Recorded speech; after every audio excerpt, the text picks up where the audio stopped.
Hey everybody, I'm Bill. I am the Salty Old Marine.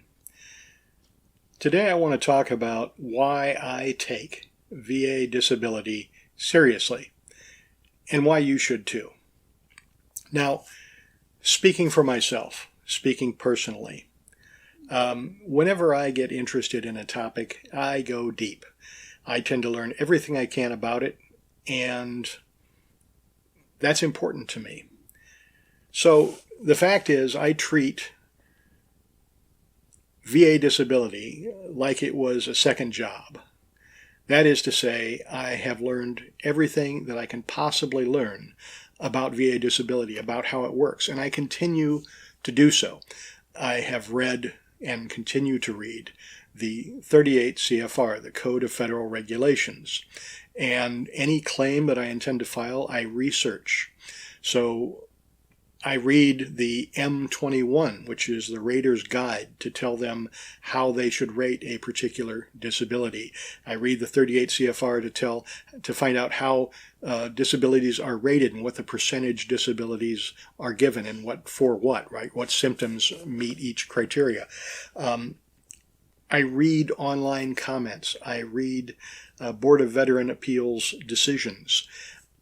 Anything I can to learn more about how the VA treats any particular disability, especially if it's one that I intend to file at some point or one that I'm considering filing.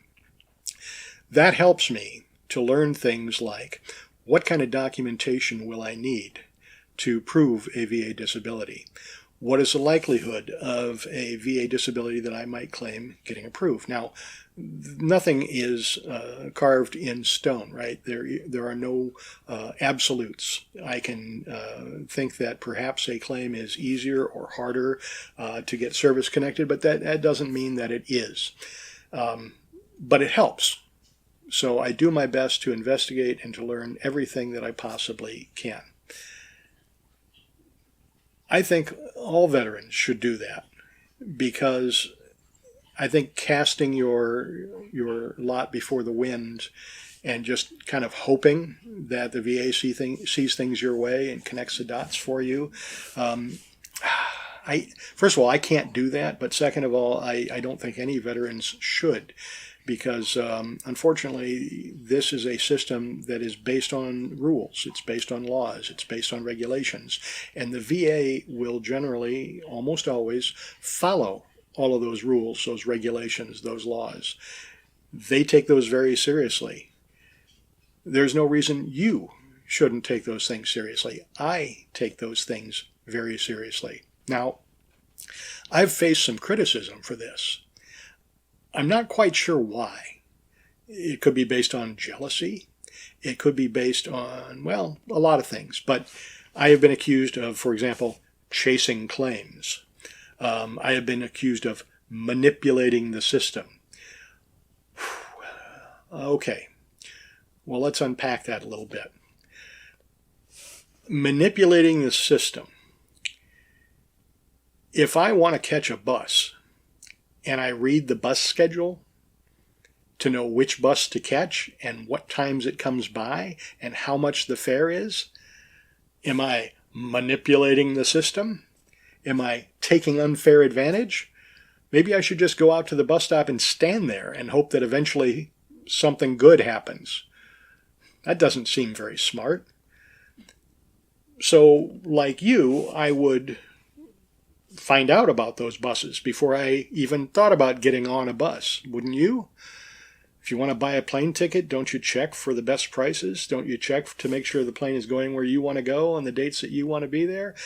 That's just due diligence, isn't it? That's not gaming the system. That's being smart. Well, that's how I treat VA disability claims. It's a complicated system. It has a lot of rules, a lot of regulations, and the VA, I don't think, hates me. I think the VA is doing exactly what they're supposed to do under very difficult circumstances. But they publish those rules. All the information that I gain about VA disability claims is all available. It's all online. It's all free to read. There's no reason to believe that the VA doesn't want me to read it. that the VA doesn't want me to know about it, that the VA doesn't want me to apply it. So therefore, when I'm thinking about a VA disability claim, I am thinking about in-service event. How do I prove it? I'm thinking about secondary condition. Is it possible to create a nexus between my secondary condition, or between my original condition that's service connected and a potential secondary condition? How do I go about creating that nexus?